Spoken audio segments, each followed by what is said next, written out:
getting started. I would say yes. I think we need to rename this project to Project Anxiety. I will not sleep at night if I know that there's a boulder destroying this network. I have nightmares about misshapen foam.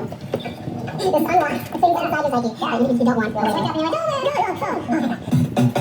Ivan then pressure tested the cooling system by hand pumping pressure into the tank, which was a pretty tiring job. But we were ready to give him some much needed moral support. Let's get it in, sir. The battery is in, and we have good charging. Now, it doesn't mean that we don't have other issues. We still probably do. It is absolutely stuck in the right direction, so we need to change out the body control module because it still won't accept the key. All of the antennas for the key are on there. I know the door is like this, and it's fine. That's fine. Don't worry about it. That was a really good time. I was not expecting that. I don't think I've ever been so excited to see a couple green lights. With the high voltage battery free of trouble codes, at least for now, we were in uncharted waters and hell-bent on starting the engine. But we still had plenty of pre-flight checks to complete. The P1's dry sump oil tank and lines were installed. We also bled the hybrid drive assembly clutch system and filled the engine with a jug of the finest blurred label oil we could get. I had one more part to change, however, which meant getting completely horizontal to change out the last piece of the electrical puzzle. So I have put in another part from my car. It's called the SBC, which is the security body control module, which is SBC 2. Sensor so it could know which way to turn and filled it with 5 gallons of fresh premium fuel. So all we had left to do was press the start button and to see what happened next. Important this is because this has never been done in the history of humanity. I don't think this will ever be done. It's not. I'll share it. Yours? No, share it. Do not check this out. Alright, okay, let's do it. Let's see. Let's go. This one. Can you ready? Yes, I'm ready. You're ready. Alright, everybody is ready. So I'm bringing another break and we're going to press and hold the button and we're going to see what happens. Oh, let's turn it off after 30 seconds. How many seconds turn it off? 30 seconds. 3, 2, 1.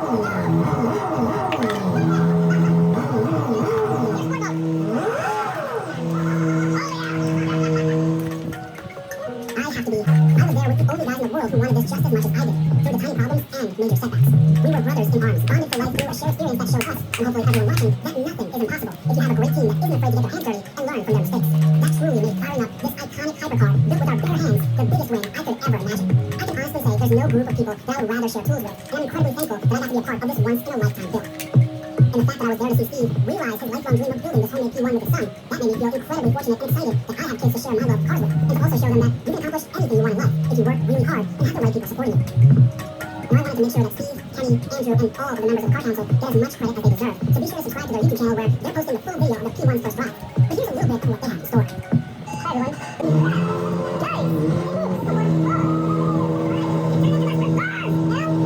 Here with my McLaren P1 build. Now because we built a bone stock McLaren P1, which was something that everybody thought was impossible, including McLaren themselves, it just showed me that even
Thank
you.